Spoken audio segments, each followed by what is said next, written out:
Di tempat kerja, kita berkomunikasi dengan berbagai macam orang. Sayangnya, nggak ada yang ngajarin kita gimana caranya. Nggak heran, biarpun udah kerja lebih dari 10 tahun, masih banyak orang yang nggak berani speak up di dalam meeting. Apalagi kalau berhadapan dengan orang yang lebih dominan, lebih senior, dan banyak maunya. Ketika kita akhirnya berani buka mulut, ngomongnya malah ngelantur gara-gara panik. Akibatnya kita jadi kehilangan kredibilitas dan kepercayaan diri. Kabar baiknya, gue akan share framework buat lo untuk bisa menavigasi situasi ini. Framework ini bernama 333. Langsung kita kulik ya. Tiga yang pertama, tiga hal yang perlu kita pahami dari lawan bicara. Setiap kali kita mau ngomong sama siapapun, kita harus paham apa hal yang ingin dia capai, gimana cara dia bekerja, dan gimana pembawaan dia sehari-hari. Sehingga kita lebih bisa memposisikan diri dengan cara komunikasi yang paling sesuai sama orang tersebut. Biar kebayang, gue akan kasih case study ya. Case study-nya adalah kamu sedang mengerjakan project dengan departemen lain. Mereka sering memberikan request dengan timeline yang sangat mendesak. Kamu ingin menegosiasi cara kerja supaya sama-sama enak. Coba kita terapin framework yang tadi udah gue share sebelumnya. Nah, tiga hal yang perlu kita pahami dari lawan bicara. Jadi dalam kasus ini, dan ini berdasarkan real case yang pernah dihadapin sama klien gue, jadi counterpartnya itu adalah departemen yang mau hasilnya untuk sempurna, tapi cara kerjanya itu sporadis, jadi suka ngasih last minute request. Nah, enaknya sih secara kepribadian mereka cukup bersahabat, jadi ada potensi untuk bisa diomongin baik-baik. Itu tiga yang pertama. Nah, tiga yang kedua adalah mengetahui tiga hasil yang kita harapkan dari ngobrol sama orang tersebut. Nah, jadi kita mesti mulai dengan mendefinisikan kalau kita akhirnya ngomong sama dia, apa yang ingin kita capai. Pertama, apa yang perlu dia pikirkan, apa yang perlu dia rasakan, dan apa yang perlu dia lakukan. Framework ini dinamakan framework Think, Feel, Do. Jadinya kita clear ketika kita mau komunikasi sama seseorang, apa sih yang kita harapkan di akhir komunikasi tersebut. Nah, sebagai contoh, tadi kalau misalnya kita pakai case tadi yang sama, kita pengen kalau lawan bicara itu memikirkan kalau dia membuat last minute request dengan requirement yang kurang jelas, itu akan merugikan dirinya sendiri.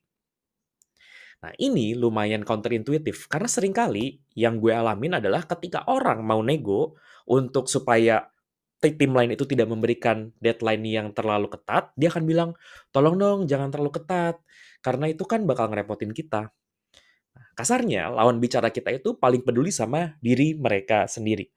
Jadi kita perlu membuat mereka sadar dan berpikir kalau apa yang mereka lakukan itu merugikan diri mereka sendiri. Biarpun sebenarnya ya merugikan diri kita juga sih, tapi bukan itu yang paling kita emphasize. Yang kedua adalah feel. Apa yang perlu dia rasakan?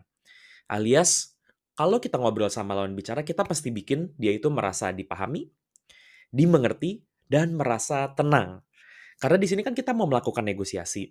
Dan seringkali ketika kita mau menegosiasi cara kerja, lawan bicara kita mungkin akan merasa kayak, ih, lo tuh nggak paham dengan cara kerja tim kita. Nah, jadi kita perlu benar-benar sadar dan mencoba membuat mereka merasa dipahami dan dimengerti. Dan yang ketiga, kita juga perlu clear mengenai apa yang kita mau mereka lakukan. Nah, jadi setelah mereka merasakan dan memikirkan hal tersebut, kita pengen mereka itu memberikan request yang lebih jelas dengan timeline yang lebih masuk akal. Nah, jadi ketika kita mau komunikasi, kita udah clear dulu nih, apa yang ingin kita capai di komunikasi tersebut. Berikutnya, yang ketiga adalah 3 langkah negosiasi. Nah, nanti ketika kita melakukan negosiasi, wajar sekali kalau ada perubahan. Maka dari itu, kita perlu melakukan 3 langkah tersebut, yaitu buka dengan energi positif, tentukan ruang lingkup perbedaannya, dan setujui langkah selanjutnya. Yuk, kita gali satu persatu. Pertama, selalu buka sebuah meeting dengan energi yang positif, bahkan atau terutama kalau kita lagi membahas isu-isu yang sensitif. Ini adalah contoh skrip yang sering banget gue pakai dan gue ajarin ke klien-klien gue. Nah, jadi kita bilang, "Kak, aku mau bahas nih soal cara kerja kita. Beberapa project yang kita kerjain bareng kan lagi beresiko melewati deadline. Nah, aku mau bahas apa yang perlu kita lakukan ke depannya dalam menghadapi situasi ini. Kalau dari kakak oke, aku mau nanya beberapa pertanyaan ya, tujuannya supaya aku lebih paham situasinya dari sudut pandang kakak. Nah, di sini ada beberapa highlight yang pengen gue berikan. Pertama adalah apa yang perlu kita lakukan. Jadi kita bareng-bareng, bukan sekedar kita memblaming lawan bicara kita. Dan yang kedua, kita nggak fokus untuk langsung bilang, Kak, tolong dong next time kalau misalnya ngasih request tuh waktunya lebih reasonable. Tapi di sini kita mulai dengan menanyakan beberapa pertanyaan supaya kita itu memahami dulu lawan bicara kita. Nah, ini adalah contoh beberapa pertanyaan yang bisa kita tanyakan. Gitu. Pertama, misalnya dari tim kakak, apa sih goal yang mau dicapai di project ini? Yang kedua, so far challenge apa yang kakak hadapi? Nah, dan yang ketiga, apa yang sudah kakak lakukan untuk menghadapi challenge tersebut? Nah, kemungkinan besar kalau memang stakeholder atau lawan bicara kita itu suka memberikan last minute request, kemungkinan besar dia juga mempunyai masalah yang dia hadapin. Kemungkinan dia juga dapat last minute request dari orang lain yang unfortunately ditumpahkan terhadap kita. Dan ketika mereka menjelaskan ini, mereka mendapatkan kesempatan untuk mengklarifikasi situasi dari sudut pandang mereka, sehingga kita juga lebih paham terlebih dahulu mengenai challenge yang mereka hadapi. Ya, itu bagian yang pertama. Bagian yang kedua adalah tentukan ruang lingkup perbedaannya. Nah, ini poin yang sangat penting karena seringkali ketika kita melakukan negosiasi, kita langsung fokus untuk gimana caranya supaya kita langsung ketemu atau langsung kita merekonsiliasi perbedaan. Nah, sebelum kita ke sana, kita coba perkecil dulu lingkup perbedaannya. Karena biasanya di dalam organisasi kita tuh sebenarnya punya tujuan bersama. Tapi seringkali kita terlalu fokus sama perbedaannya. Maka dari itu kita mulai dulu nih untuk kita mengerucutkan apa sih yang sudah kita setujui. Nah, di sini misalnya kita sama-sama setuju kalau kita pengen bikin produk yang bagus buat pelanggan. Kita pengen cari cara kerja yang enak dan sama-sama setuju kalau ada diskusi di awal sehingga nantinya nggak bolak-balik.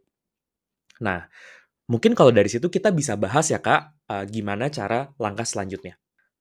Barulah di sini kita menyampaikan usulan tentang cara kerja yang lebih oke, yang dari awalnya tadi sudah kita agendakan di depan. Nah, ketika kita sudah sampai di titik ini akan jadi jauh lebih enak karena kita sudah memiliki pemahaman yang sama mengenai konteksnya. Kita juga sadar kita ini memiliki goal bersama, jadi perbedaan itu rasanya jauh lebih kecil dari yang ada di awalnya. Nah, dan yang terakhir, baru kita setujui langkah selanjutnya. Nah, jadi memang akan ada 3 kemungkinan dari proses ngobrol atau negosiasi bersama stakeholder. Pertama, stakeholder-nya itu memaksakan kepentingan. Dan kadang-kadang mereka punya tujuan yang valid, terutama kalau ini berkaitan dengan hukum, regulasi, dan kepatuhan. Opsi yang kedua adalah kita ngikut aja dengan apa yang diingini oleh si lawan bicara kita. Dan ini sah-sah aja, karena nggak harus di semua poin kita yang menang dan kita memaksakan cara kerja kita. Nah, bisa jadi kalau misalnya kita merasa kayak, aduh nggak worth it banget nih kalau kita terlalu banyak konflik sama si orang tersebut untuk hal yang sebenarnya nggak penting-penting amat buat kita. Dan yang terakhir, ideally kita bisa melakukan kolaborasi, alias kita cari cara untuk sama-sama menang. Misalnya kayak tadi, kita balik ke kasus awal, penting sekali untuk kita punya cara kerja yang lebih smooth, karena kita akan ngelakuin project yang terus-menerus, kita perlu membahas pendekatan yang mengarah ke arah kolaborasi ini. Alias kita sama-sama agree mengenai apa langkah-langkah selanjutnya yang perlu kita ambil sebagai pihak secara bersama-sama.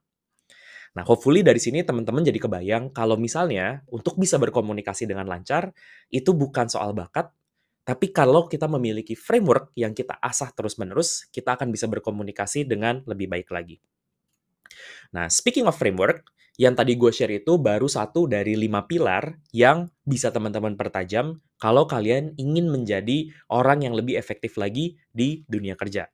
Lo bisa tonton video ini untuk belajar tentang gimana caranya untuk bisa berpikir strategis, dan video ini gimana supaya lo bisa produktif dan memperkuat skill operational excellence lo. Sampai ketemu di video selanjutnya.